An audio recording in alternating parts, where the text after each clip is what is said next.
and welcome to Sweet Truth.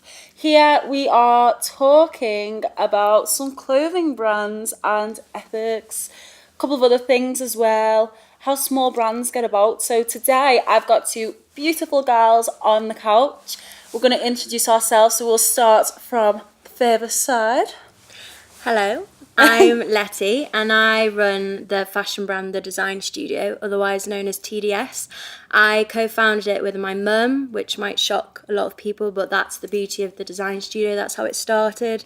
Our relationship as a mother and daughter and our business partners as well. Amazing. Yeah. Well, we'll talk a little bit more about that in a sec. Cool. But who else have we got here? I'm Apple Zappa. I run Bone Idol Clothing and I also DJ and produce music.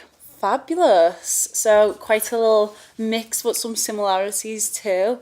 So let's start with, the whole idea of creating that dream. So where did you start with that? Letty, I'll start with you. When did you actually get the proper idea of coming up with this?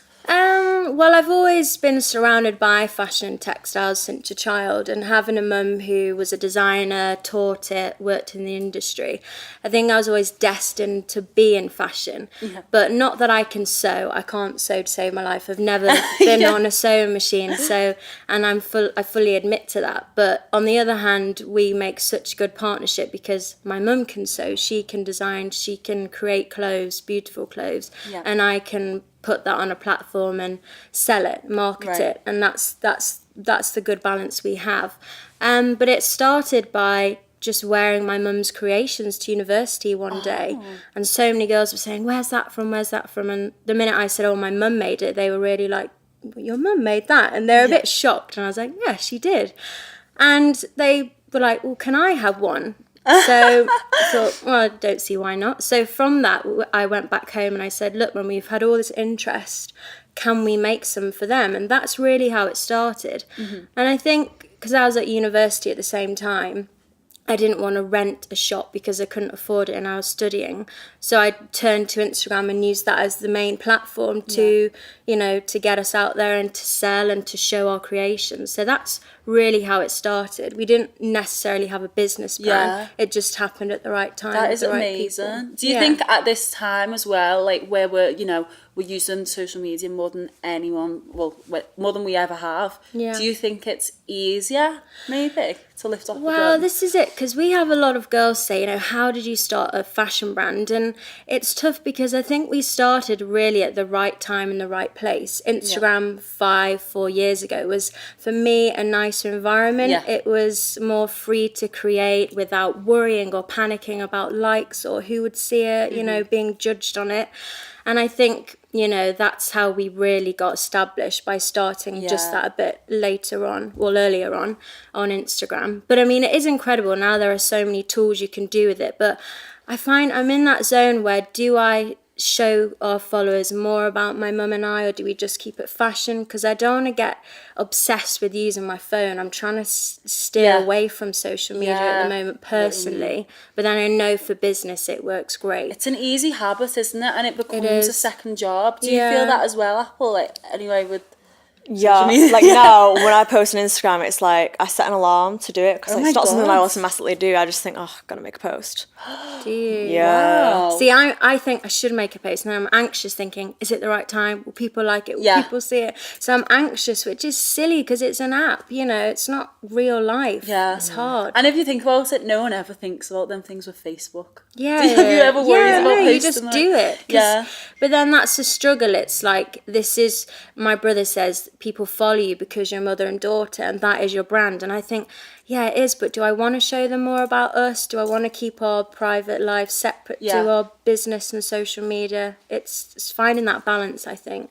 Do you think, I'll direct this at Apple because we haven't heard about your brand yet, but do you think that it's important for people to know the backstory? Like, let us know what's the backstory of your brand? How did Bone Idol come about? So that actually started as a t-shirt brand. So I was never actually making anything from scratch at the beginning. And it was just, I actually made my own t-shirt print with some like W.H. Smith transfer paper. Oh my God. And then I wore it to, I think it was a concert or something. Or maybe it was dress down day at school. And everyone really liked it. So then I made some more. Then I looked into getting them printed online. Yeah. And then it was just something that I enjoyed and I never took it seriously. then I went to college and I hated it so much. So I made a deal with my parents that they would let me drop out Oh my if I got God. more serious about it and like got a job and stuff. Wow. So then it became like a way out of college, and then I Yeah. just kind of became really passionate about it. Do you like share that story with others? Are people curious about that, or do you think that people are just very interested in your brand in particular and that is it? I have no idea. Like, if people ask me about how I started, I say like, oh, it started as a t-shirt brand. But I don't know really. Do you think social media plays a part in your brand's success at all? Yeah, definitely. Because like Letty said, I got on Instagram like when it was, really good to be on Instagram. Yeah. It's easy to get likes, and it wasn't Nicer. hard or anything. And it was just, I was making loads of sales at the time because it was just easy to get followers, easy Yeah. to get likes, and like getting loads of attention and stuff. Yeah. But yeah, And I think also on top of that, I think, there are really cool individuals out there who are always looking for something different. Yeah. So with my brand and Apple's brand, I think it was like, this is so cool. It's so different. It's handcrafted. You're working with your mum. That is so different. But now you're kind of overshadowed by fast fashion brands or Yeah. Instagram Yeah. brands who are just taking over. And it's hard to get noticed as Yeah. a young creative, I think. Do you think that's why it was also probably a good time to start when you did? Yeah. Maybe, do you think Absolutely. if you started now, it might have been? I think now would be so hard because fast fashion is such a huge thing. I Yeah. think you'd have that worry of being copied straight away. Mm-hmm. I mean, when we started, we were not the only, but one of the only brands that were making cool faux fur bomber jackets, and people were Mm-hmm. like, they're really different.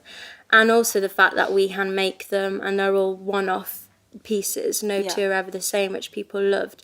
But now I don't know if the society is more greedier. We tend to buy loads of stuff Yeah. because it's cheaper and kind of spirals out of control. So It seems to be a topic we talk about a lot on this podcast, where it's sort of like the instant gratification effect. Yeah. So many people nowadays are very less interested in just waiting for things. So like you have the next day delivery, and obviously with things like handcrafted fashion, obviously it takes time, it's labour, it's time out of your day, and you don't more often than not, you don't have this big massive team behind you and all of this money behind you like you see a lot of these fashion brands do. Yeah. Which is disappointing, isn't it, really? Because like you say, you get these one-off pieces, they're really lovely, and yours are like designed from yourself. Well, everyone says, but yeah, like I don't know. You see, I think for me personally as well, I had this conversation before with my friends where we're like, oh, is that? And then we realised it's not a girl we thought. And we're like, oh, they all dress the same anyway. They all shop on Pretty Little yeah, Thing. we're all or- kind of clones. Yeah. It's scary. And I think that's why it's cool to be an independent brand, because you're trying to step away from that. Yeah. You're not mass producing all the same stuff that everyone's wearing. With us, you're buying a jacket that no one else will have. And it's quite a gamble to Yeah. buy a jacket that is only one of a kind. But that just shows the kind of cool clients we have and the trust we have with them as well. Do you think you get a certain crowd from your clients, or is it always like mixed at all? So people who are like especially interested in, oh, this is like, this has been made, like handmade, it comes from this, Yeah, for us it is a mix. It's kind of people who love the fact it's been handmade. That's why they buy it. The fact that it's faux fur, vegan Yeah. friendly, that's another aspect. You have more mature clients who'll buy 6, 7 at a time, which is incredible. And they find what we do cheaper. It's funny. Oh. Whereas some people question the price, and I think, well, it's been handmade, it's one of a kind. Yeah. And you have to explain that sometimes, which is a bit disheartening because you think it's art, it takes Yeah. time. It's not just made in a factory overnight. Yeah. So yeah, it's a mixture of clients, but like I say, each customer we've ever had is incredible because it's that trust. You're giving them a jacket that no one Yeah. else will have, and they keep in touch as well. We keep it really personal, fab. which I love most. Do you think it's hard to compete as well? Like where it's like, obviously these fast fashion brands have lower prices, and then maybe, are you the same on that aspect? kind of. Like, I don't think our prices are that, different from like Pretty Little Thing and stuff, but it's just because they're obviously a massive business and they have like thousands of people working for them and stuff. It's like they can put something out, they can think of a design and have it made the same day. With me, it's like I sketch it, make the sample, and it's a long process. And there's been times when like I've made something, had the sample done, and then I see it on Pretty Little Thing and I'm like, okay, I'll scrap that idea then just cause someone can get it for like a tenner on Pretty Little Thing, so Yeah. not worth it. I do see though, like, I think Instagram even now, I know we say like it might have been better back then, but even now I do feel like there's a lot of people who do appreciate that type of fashion, and then and like this podcast itself, like we like to support our local girls and all of that, and that seems to be a trend in itself. No, I think that's so true. You're on this platform for a reason, and if you can make a difference and be a voice and be a change, and it's like, you know, Sweet Truth, you're making like this community, which is so important now more than ever. And I think that is the change I've seen from starting on Instagram to now. It is the sense of community and real, you meet real friends on there. It's crazy. Yeah, definitely. Have you ever had any like influencers wear your fashions or anything like that? Has that helped your brand at all, do you think, like the influencer crowd?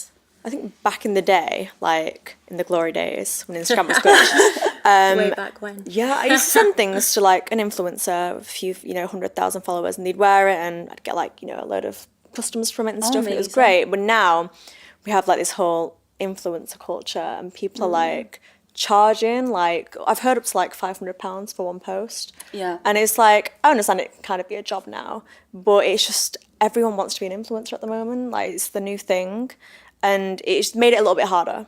But I still have some influencers who wear my stuff for free and things, which is great.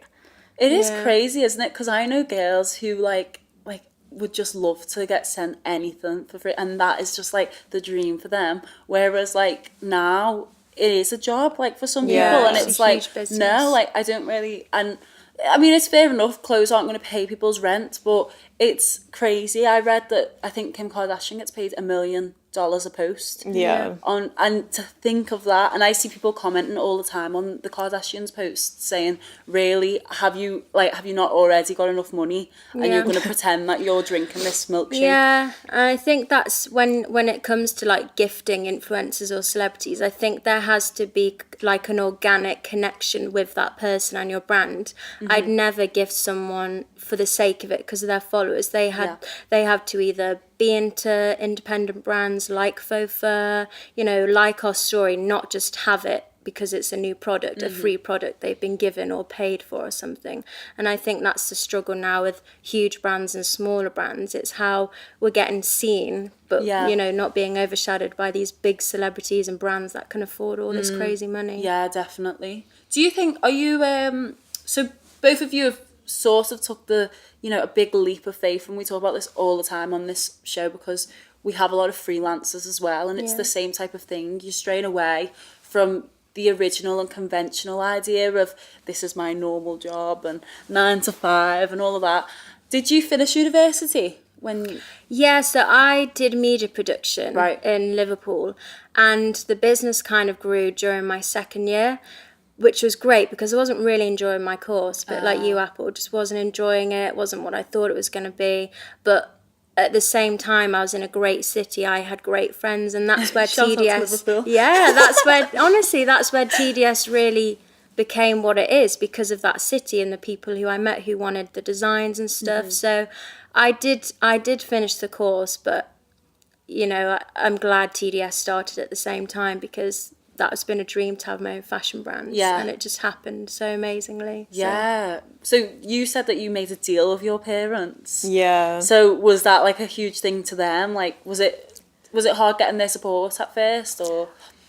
Well, I know my dad, he actually told me that he was like over the moon when I said I wanted to drop out because he's really against education and stuff. Yeah. So he was happy for me to like kind of find my own path and that. But no, the deal was that they would loan me £100 to have like my first batch of things made, and then if I could I think they said if I could like triple it or something, then I could drop out. But I also had to get like a part-time job, so I managed to do that, and then I was working in Chinatown for a bit. So yeah. Wow, like so £100 it started out with, and now it's a huge thing. And the stuff I had made with the £100 was awful. I got rid of it somehow, but it was like horrible. Were you the same a little bit? Well, I think like it's funny because I suppose in a way I was lucky because I had my mum. Yeah. So it was like a safety net because I wasn't going into it alone. I had a parent who was, we were working together as a team. We work from home, so we weren't paying huge rent for a studio or anything. So I think in that sense it was a risk, but my mum just finished teaching and I was just finishing university, so it did just happen at the most perfect time. Yeah. So, yeah. But I take my hat off to people who do take risks, because if you want to succeed in this creative industry, you have to, and it can be so scary and challenging. definitely. And you don't know unless you do it. But it works in your favour, because the people you meet and the things you do is incredible. It also starts with like a small investment as well, doesn't it? So like £100, and then, or like I read about like some businessmen starting with like £20 and then building that business. Yeah. Amazing. And when you look at girls like Spectrum Collections, so their brand, absolutely love them, and they started from a garage, and now it's like a multi-millionaire company. So it just shows like how it can really drastically snowball, really. It can, yeah, absolutely. Does it get a bit tense sometimes between you and your mum then, because you work together? Yeah, and we work from home as well, but it's funny because my work room's in the attic and her work room's in the cellar. So like we're quite far away from each other and we meet in the middle.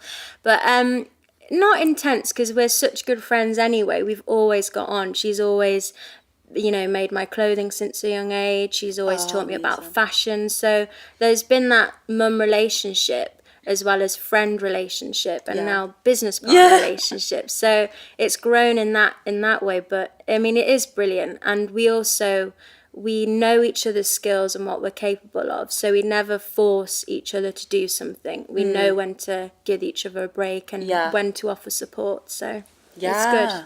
I suppose that is good in that aspect, because you know each other inside out anyway. Yeah, absolutely. And some people say, God, you work with your mum. And then my mum's friend will say, God, you work with your daughter. So it's like, it is a mix of responses, but it does work for us at the moment. What about you, Apple? Like, are you a lone soldier at the moment, or do you have other workers with you? It's just me at the moment, but like my mum gives me advice and stuff, which I probably should have listened to when I was younger. But no, I've been doing like kind of solo for 5 years now, I think it's been. Actually 6 years this year. But it's not always worked out for me, because obviously when I was like 17, I like, made my first few sales. I didn't spend it on like the business. I think I went shopping. So yeah, but I've moved on since then. I've like learned from it. Yeah, that's it. You grow and you learn.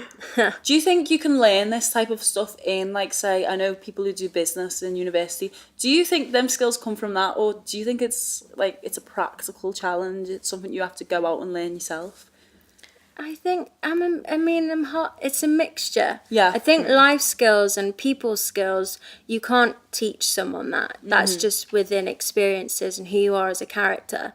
Like my brother studied business management and now he's in business management, which is incredible. But I think for creatives and if you're passionate about your art, you can make a business from that. Right. Yeah. Are you ever conscious of being copied then at all? Either of you?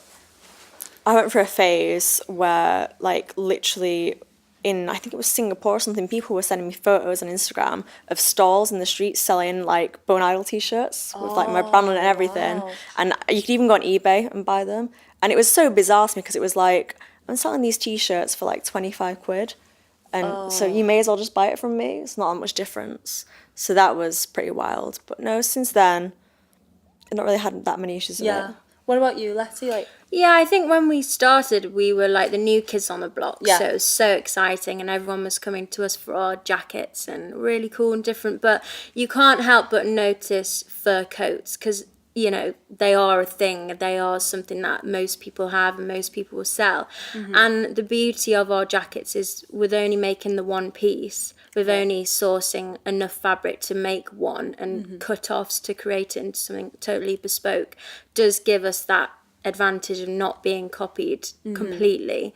But we have seen some, you know, similar ones, but I tend to not look. I don't want to look at it. If my friend's like, look at this, I'm like, I don't want to look at it. I'm not looking at it, because I know it would just make me sad or bring my energy down, so I just focus on something else. it's supposed to be like the biggest compliment as well, as much as it's hard. It is, but then you just want to scream and shout and say, that was my idea. Yeah. So you have like Diet Prada to thank, who, like, you know. Oh yeah, so I love Diet I Prada. love that account. Yeah, just catches them out. It's brilliant. Fabulous. So are you on like the faux fair? Are you on that side of the debate then, in terms of real fair, or? Yeah, Yeah, I mean, there's no reason why people should be using real fur. That I just don't understand why. It's inhumane. Faux fur has so many other options in terms of colours, and if people want the faux fur look or the real fur look, then I don't understand. I think it. we've got the resources now to show that now. Yeah, absolutely. It's not like, years and years ago where the only way that you'd get like a really nice coat was spending like a couple of, like maybe up to £1,000 on this really real fair and authentic fair coat. Now, I mean, I'm looking at yours now and it's gorgeous, and I'm gonna feel It's very soft. it feels so good. And I know I was feeling your jacket then, and it's, you don't need to do that anymore. I don't No, think. it has the luxury and feel of, Yeah. being an expensive fabric, but there's just so much you can do with fake fur. It's good. I think fake fur feels nicer than real fur as well. Yeah. Like, whenever I touch real fur, it's like, ew. Yeah, Yeah, skin you crawls, get a bit it's of horrible. a yeah. So you DJ as well, Apple. do. So how do you find that crosses over? Does it cross over at all? Or? I think it does, because I find that like music and fashion kind of just goes hand in hand. Right. So it's a benefit that like whenever I'm playing a gig or something, I can wear my own brand. Yeah. So there's that. And like if I have shoots or like, press shots taken, I always make sure I'm wearing my own brand. You have to back yourself, sort of. Yeah, and yeah. I suppose you've got to fall in love with it as well. Is that how you feel? Because obviously you've got to take up so much time endorsing this brand, making it so big. Do you think the best way is to be like the top brand ambassador? I guess so, yeah. Yeah, I think if it's your brand, you should be the face of it. But sometimes I get a bit nervous because I think I don't want to share a picture of me. But then you're like, well, it's your brand. You should show that off. Well, we're going to finish with a little top tip. So maybe a top tip for the industry, or maybe a brand that you've been loving lately. Is there any that you can think of? Maybe vintage tips, because I know you've got this from a vintage shop. Vintage tips. Yes, good old thrift. And I guess buy less but buy good pieces. Right, okay. Like going to a vintage shop, going to a charity shop, buy something that's really cool and not a fast fashion item, or not that's something that everyone else is wearing. Okay. I think just stand out with something cool. Yeah. Reuse, recycle, upcycle. I definitely want to go around my, local vintage shops now and have a little root through and see what I can find. Yeah, Be some unique. amazing stuff. Especially after, like, your dress is gorgeous and seeing this jacket. Is there anything you want to finish on, Apple?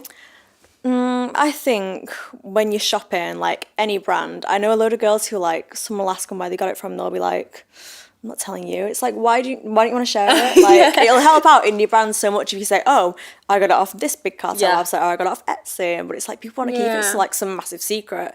Whereas if someone asks me where I got something from, I'm like, oh my God, it was 99p on eBay. Like, Yeah, show it off. It's good. And support like local businesses as well. Yeah, Support your girl definitely. gangs, So you can definitely. do that through Insta tags or just replying to people in the comment section, let them know. Yeah, absolutely. I love showing off a good bargain as well. So if I've got it for 99p, I'm going to let you know. Yeah, I please look do. good and it was 99p. But yeah, thank you so much to you two for coming on today. It's been Thank you. fabulous Thank chatting you. to you both. And you know what? Every time I feel a little bit more educated through these episodes, and you've really helped me with this today. I'm definitely going to check out both of the brands, and everyone check them out too. Thank you. This Thank is you. The Truth. So therefore, I must be 100 with you and tell you really what it Shit was. just got real.